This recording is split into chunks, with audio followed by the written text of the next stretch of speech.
अखण्डमण्डलाकारं व्याप्तं येन चराचरं तत्पदं दर्शितं येन तस्मै श्रीगुरवे नमः। सरल, सटिक तथा सामान्य अर्थ। अणुदेखि लिएर ब्रह्माण्डसम्म सबै गोलाकार रूपमा अर्थात् मण्डलाकार रूपमा रहेको पाइन्छ। यही विश्व ब्रह्माण्डमा रहेका चर अर्थात् सम्पूर्ण गतिशील तथा अचर अर्थात् सम्पूर्ण गतिहीन सम्पूर्ण जगतमा परमात्मा अखण्ड रूपमा व्याप्त हुनुभएको छ र त्यही अखण्ड रूपमा व्याप्त हुनुभएको परमात्मा पदलाई दर्शन गराइदिनु हुने त्यस्तो गुरुदेवलाई प्रणाम गर्दछु। अज्ञानतिमिरान्धस्य ज्ञानञ्जनशलाकया चक्षुरुन्मिलितं येन तस्मै श्रीगुरवे नमः। सरल, सटिक तथा सामान्य अर्थ। सबै मानिसहरू आँखा खोलेरै हिँडेको देख्दा हामीलाई सबै दृष्टियुक्त प्रतीत हुन्छ। सबै मानिसहरू गाँस बास कपास तथा आफ्नो विचार बुद्धि तर्क भावना कल्पना सपना आदि मानसिक व्यस्ततामा पुरै जीवन व्यतीत गर्दछन्। यसरी शारीरिक आवश्यकता तथा मानसिक विलासतामा अस्तव्यस्त भएका मानिसहरू सर्वव्यापक परमात्मालाई देख्न सक्दैनन् अर्थात् साक्षात्कार गर्न सक्दैनन्। यसरी परमात्माको सम्बन्धमा बिल्कुलै अज्ञात बेखबर छन् सामान्य मानिसहरू। उनीहरू आँखा भएर पनि परमात्मालाई साक्षात्कार गर्न नसक्ने भएको कारण यस अर्थमा सबै सामान्य मान्छेहरू अन्धो भएका छन्। अतः यस्तो अवस्थामा परमात्माको दर्शन गर्न प्रज्ञाचक्षु जागृत गराइदिनु हुने प्रज्ञाचक्षु उन्मिलित गराइदिनु हुने त्यस्तो व्यक्तिलाई गुरु भनिन्छ। त्यसपछि मानिसहरू भौतिक भोग विलासको सीमित दायराभित्रको जिन्दगीबाट अध्यात्मको अनन्त यात्रातिर साधक साधिका शिष्य आदिको रूपमा अघि बढ्ने गर्दछन्। अतः अज्ञानको अन्धकारमा अन्धो झैँ भएको मानिसहरूलाई ज्ञानको ज्योतिको काजल लगाएर प्रज्ञाचक्षु जागृत गराइदिनु हुने त्यस्तो गुरुलाई प्रणाम गर्दछु भन्ने सटिक अर्थ हुन जान्छ। गुरुर्ब्रह्मा गुरुर्विष्णु गुरुर्देवो महेश्वर गुरुर्साक्षात् परं ब्रह्म तस्मै श्री गुरवे नमः। सरल, सटिक तथा सामान्य अर्थ। सम्पूर्ण सृष्टिको रचयिताको रूपमा गुरु नै ब्रह्म हुनुहुन्छ। सम्पूर्ण सृष्टिको पालनकर्ताको रूपमा गुरु नै भगवान श्री विष्णु हुनुहुन्छ। सम्पूर्ण सृष्टिलाई विलयकर्ताको रूपमा गुरु नै भगवान श्री महेश्वर रूप हुनुहुन्छ। भगवानको त्रिमूर्ति स्वरूप ब्रह्मा विष्णु र महेश्वर पनि जसबाट प्रादुर्भाव हुनुभएको छ त्यही परब्रह्म स्वरूप गुरु नै हुनुहुन्छ। अत त्यस्तो गुरुलाई प्रणाम गर्दछु। यहाँ परब्रह्म परमात्मालाई नै गुरुको रूपमा प्रस्तुत गरिएको छ अर्थात् गुरु परब्रह्म परमात्मालाई अभिन्न रूपमा प्रस्तुत गरिएको छ व्यक्त गरिएको छ। स्थावरं जङ्गमं व्याप्तं यत्किञ्चित् सचराचरं तत्पदं दर्शितं येन तस्मै श्रीगुरवे नमः। सरल, सटिक तथा सामान्य अर्थ। सृष्टिमा निर्जीव वस्तु पनि गतिशील तथा गतिहीन गरी दुई वर्गमा प्रस्तुत गरिएको छ। हिमालय पहाड पर्वत सम्पूर्ण भूखण्ड आकाश आदि निर्जीव अस्तित्व जो तुलनात्मक रूपमा गतिहीन र स्थिर जगत अन्तर्गत पर्दछन् जसलाई उल्लेखित श्लोकमा स्थावर भनेर सम्बोधन गरिएको छ। नदी वायु प्रकाश आदि निर्जीव भएर पनि गतिशील छन्। यही कुराहरूलाई उल्लेखित श्लोकमा जङ्गम भनेर सम्बोधन गरिएको छ।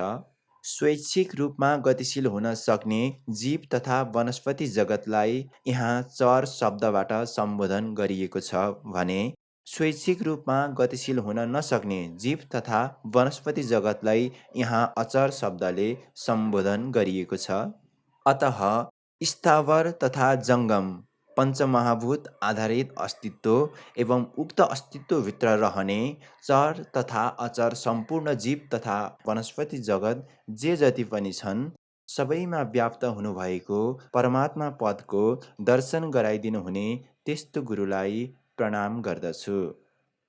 चिन्मयं व्यापि यत् सर्वं त्रैलोक्यं सचराचरं तत्पदं दर्शितं येन तस्मै श्रीगुरवे नमः। स्वैच्छिक रूपमा गतिशील हुन सक्ने जीव तथा वनस्पति जगतलाई चर शब्दद्वारा यहाँ सम्बोधित गरिएको छ भने स्वैच्छिक रूपमा गतिशील हुन नसक्ने जीव तथा वनस्पति जगतलाई अचर शब्दले सम्बोधित गरिएको छ। त्रैलोक्यम यहाँ साधनात्मक दृष्टिकोणबाट हेर्दा भू, भुव एवं स्वः तिनै लोक जसलाई सतही रूपमा जागरण, स्वप्न तथा सुषुप्ति अवस्थाको रूपमा पनि लिन सकिन्छ। अतः अस्तित्वगत सम्पूर्ण चर तथा अचर जगतको भू, भुव एवं स्वः तिनै लोकमा जे जति पनि छन् ती सबै लोकमा चैतन्य रूपमा व्याप्त हुनुभएको परमात्मा पदलाई जसले दर्शन गराइदिनुहुन्छ त्यस्तो गुरुलाई प्रणाम गर्दछु। सर्वश्रुति शिरोरत्न विराजित पदाम्बुजः वेदान्तम्बुज सूर्यो य तस्मै श्री गुरवे नमः। वेद, उपनिषद आदि शास्त्रहरूलाई श्रुति भनिन्छ र ती श्रुतिहरूको सर्वोच्च शिखर सार स्वरूपलाई आलङ्कारिक भाषामा सर्वोच्च शिर मुकुटको रूपमा प्रस्तुत गरिएको छ। जो सम्पूर्ण श्रुतिहरूको शिरमुकुट हो त्यही शिरमुकुट गुरुको चरण कमलमा विराजित भएका छन्। वेदको चरम सिद्धान्तलाई वेदान्त भनिन्छ अथवा ब्रह्मविद्या भनिन्छ। उक्त वेदान्तलाई गुरु नै व्याख्या तथा विस्तार गर्नुहुन्छ। यहाँ वेदान्तलाई आलङ्कारिक भाषामा कमल पुष्पको रूपमा प्रस्तुत गरिएको छ भने गुरुलाई आलङ्कारिक भाषामा सूर्यको रूपमा प्रस्तुत गरिएको छ। सूर्यको सौर्य ऊर्जा पाएर कमल पुष्प पुष्पित पल्लवित हुने गर्छ। जसरी सूर्य सौर्य ऊर्जाको पुञ्ज हुनुहुन्छ त्यसै गरी गुरु ईश्वरीय विभूति एवं चैतन्यको पुञ्ज हुनुहुन्छ। गुरु आफ्नो शिष्य कल्याणको लागि श्रद्धा, भक्ति आदि दिव्य तेज एवं ज्ञानको प्रखरता प्रदान गर्नुहुन्छ अनि साथै शिष्यको पथ प्रदर्शक भएर ध्यानको पूर्णता निर्विकल्प समाधिसम्म पुग्नको लागि या भनौँ वेदान्तको साक्षात्कार गराइदिन ज्ञान ज्योति प्रदान गर्नुहुन्छ। यसरी शिष्यको लागि अत्यावश्यक श्रद्धा, भक्ति आदि दिव्य तेजोमय ऊर्जा प्रदान गरेर वेदान्तलाई शिष्यको हृदयमा पुष्पित पल्लवित गराउनुहुन्छ। अर्थात् हर साधक साधिका शिष्य आदिको हृदयमा वेदान्त कमल रूपी पुष्पलाई पुष्पित पल्लवित गराउनुहुन्छ। अतः सम्पूर्ण श्रुतिहरूको सर्वोच्च शिखर सार स्वरूप सर्वोच्च शिर मुकुट नै गुरुको चरण कमलमा विराजित भएका छन्। अर्थात् सम्पूर्ण वेद, उपनिषद आदिको सार गुरुको चरण कमलमा अवस्थित छन् जसले हर साधक साधिका शिष्य आदिको हृदयमा वेदान्त रूपी कमल पुष्पलाई पुष्पित एवं पल्लवित गराउनुहुन्छ। त्यस्तो गुरुलाई प्रणाम गर्दछु। चैतन्य शाश्वत शान्तो व्योमातीतो निरञ्जनः बिन्दुनाद कलातीत तस्मै श्री गुरवे नमः। अनादिकालदेखि अनन्तसम्म एवं सृष्टिदेखि प्रलय पर्यन्त रहिरहने जो कहिल्यै नाश हुँदैन त्यसैलाई शाश्वत भनिन्छ। प्रकृतिको मूल स्वभाव सत्व, रज, तम हुन्छ। यही त्रिगुणात्मक प्रकृतिको स्वभावलाई माया भनिन्छ। उक्त प्रकृतिको गुण दोष आदि प्रभावबाट रहित मायातीत अवस्थालाई निरञ्जन भनिन्छ। आकाश जो सम्पूर्ण सृष्टिलाई समेटेर बसेको छ, जसको विराटता एवं अनन्तताको व्याख्या गर्न सकिँदैन, त्यस्तो आकाश भन्दा पनि अतीतको अवस्थालाई व्योमातीत अवस्था भनिन्छ। सम्पूर्ण सृष्टि जगतलाई मायाको त्रिगुणात्मक प्रभावबाट गतिशील गर्ने कारक तत्त्वको रूपमा गुरु नै हुनुहुन्छ, तर स्वयं स्थिर रहनुहुन्छ। यही अवस्थालाई शान्त अवस्था भनिन्छ। मायाको त्रिगुणात्मक मूलभूत प्रकृति अर्थात् सत्व, रज, तम शक्तिको मूलभूत गुणलाई बिन्दु भनिन्छ। सृष्टि प्रकट हुनुभन्दा पहिलेको अवस्थालाई नाद भनिन्छ। प्रकट भएको सृष्टि र यसमा भइरहने निरन्तर परिवर्तनशीलतालाई कला भनिन्छ। अतः गुरु सदा सर्वदा अविनाशी शाश्वत हुनुहुन्छ। गुरु सम्पूर्ण जगतको कारक तत्त्व भएर पनि शान्त हुनुहुन्छ। गुरु जसको विराटता एवं अनन्तताको व्याख्या गर्न सकिँदैन त्यस्तो व्योमातीत हुनुहुन्छ।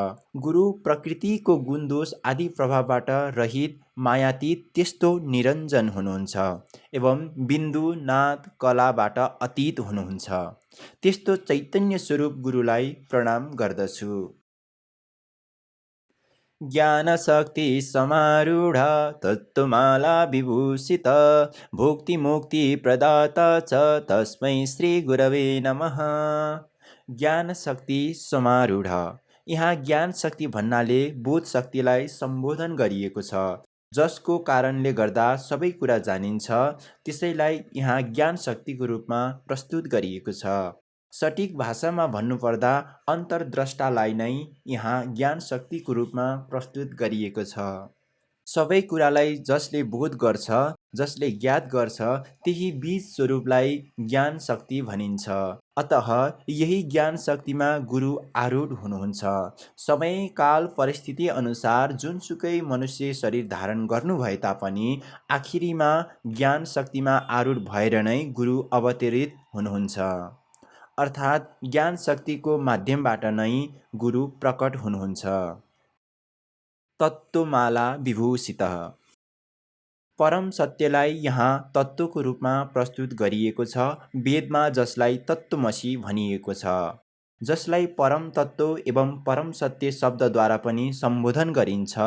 यहाँ गुरुले सत्यलाई धारण गर्नुभएको छ भन्ने अर्थमा गुरु तत्त्वमालाद्वारा विभूषित हुनुहुन्छ भनिएको छ।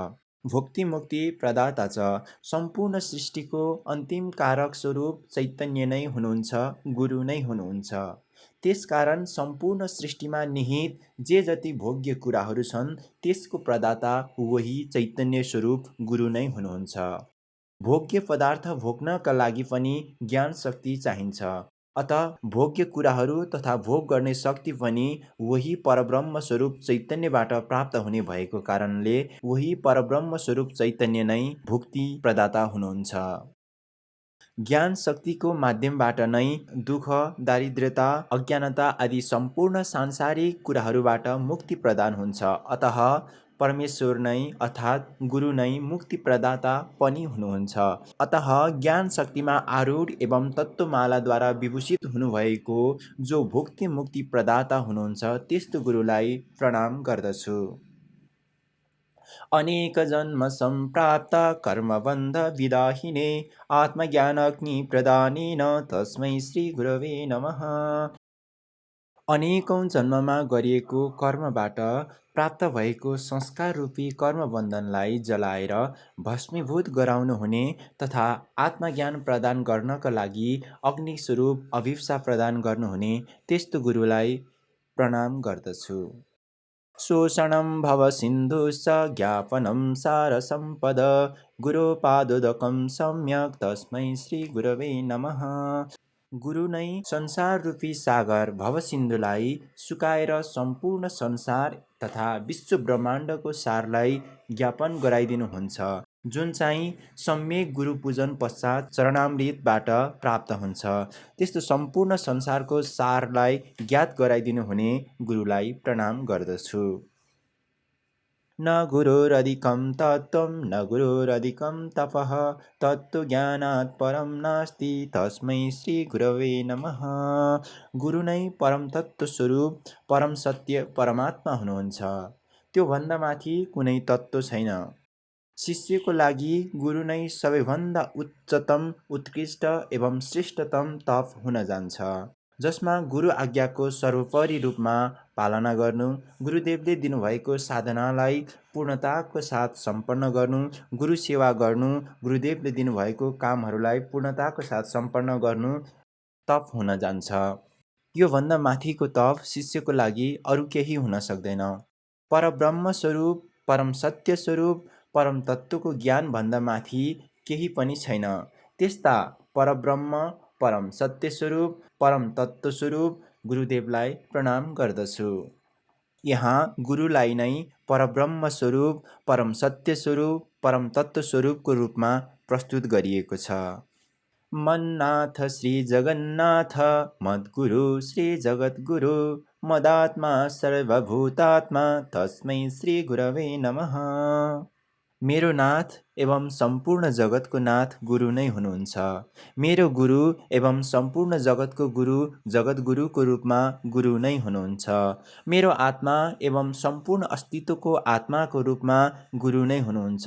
त्यस्तो सर्वभूतात्मा जगद्गुरु एवं जगन्नाथ स्वरूप गुरुलाई प्रणाम गर्दछु। गुरुरादिन स गुरु परम दैवतम गुरु परतरम नास्ति तस्मै श्री गुरवे नमः। आदि अनादि कालदेखि नै गुरु परब्रह्म परमदेवको रूपमा हुनुहुन्छ र गुरुभन्दा पर केही छैन। त्यस्तो आदि अनादि अनन्त परब्रह्म स्वरूप गुरुलाई प्रणाम गर्दछु। ब्रह्मानन्दं परमसुखदं केवलं ज्ञानमूर्तिं द्वन्द्वातीतं गगनसदृशं तत्त्वायमस्यादिलक्ष्यम्। गुरु नै आनन्दको चरम शिखर ब्रह्मानन्द हुनुहुन्छ। गुरु नै सुखको परम शिखर परम सुख प्रदाता हुनुहुन्छ, जो केवल ज्ञान स्वरूप हुनुहुन्छ। गुरु जो आकाश जस्तै विराट अनि अनन्त हुनुहुन्छ, जो द्वन्द्वबाट अतीत हुनुहुन्छ। गुरु जो परम तत्त्व परम विद्या ब्रह्म विद्या आदि परम ज्ञान परम सत्यमा शिष्यहरूलाई लक्षित गराउनुहुन्छ। एकं नित्यं विमलमचलं सर्वादिसाक्षिभूतं भावातीतं त्रिगुणरहितं सद्गुरुं तं नमामि। जो सदा सर्वदा मलरहित हुनुहुन्छ, अचल हुनुहुन्छ तथा सम्पूर्ण विचार बुद्धि तर्क आदिको साक्षी स्वरूप हुनुहुन्छ अनि भावातीत हुनुहुन्छ। जो त्रिगुणात्मक प्रकृतिको गुणबाट अतीत हुनुहुन्छ, एक अद्वैत चैतन्य स्वरूप हुनुहुन्छ, त्यस्तो गुरुलाई प्रणाम गर्दछु। गुरु नै मेरो आध्यात्मिक जीवनको जन्मदात्री तथा सम्पूर्ण जगतको माता जगन्माता हुनुहुन्छ, जो महाकाली स्वरूपमा शक्ति सामर्थ्य विजय सुरक्षा साहस प्रदान गर्नुहुन्छ। महालक्ष्मी रूपमा कीर्ति सफलता तथा परिपूर्ण जीवनको लागि गतिशील गराउनुहुन्छ एवं सरस्वती स्वरूपमा वात्सल्य बुद्धि विद्या आदि प्रदान गरी जीवनको सम्पूर्ण अज्ञान अन्धकार जडता आदि समाप्त गरी ब्रह्म विद्या प्रदान गर्नुहुन्छ। अतः समग्रमा भन्नुपर्दा 10 महाविद्या स्वरूप गुरु नै जगन्माता हुनुहुन्छ। गुरु नै आध्यात्मिक पुरुषार्थ र प्रेरणाको अटल हिमालय समान शौर्य साहस श्रद्धा र धैर्यको धरोहर हुनुहुन्छ, जो सूर्य समान तेज ज्योतिर्मय ज्ञान शक्ति प्रदान गर्नुहुन्छ तथा पालनकर्ताको रूपमा मूलभूत जीवन शक्ति एवं भुक्ति मुक्ति प्रदान गर्नुहुन्छ, जो परमपिता परब्रह्म गुरु नै हुनुहुन्छ। पराविद्या ब्रह्म विद्या एवं सम्पूर्ण विद्या तथा श्रद्धा भक्ति साधना चतुष्टय आदि आध्यात्मिक द्रव्य प्रदान गर्नुहुन्छ, जो परम विद्या परम द्रव्य स्वरूप परब्रह्म गुरु नै हुनुहुन्छ। अतः मेरो जीवन र सम्पूर्ण जगतमा जे जति छन् गुरु नै हुनुहुन्छ। गुरुदेव नै मेरो देवता एवं दाता हुनुहुन्छ।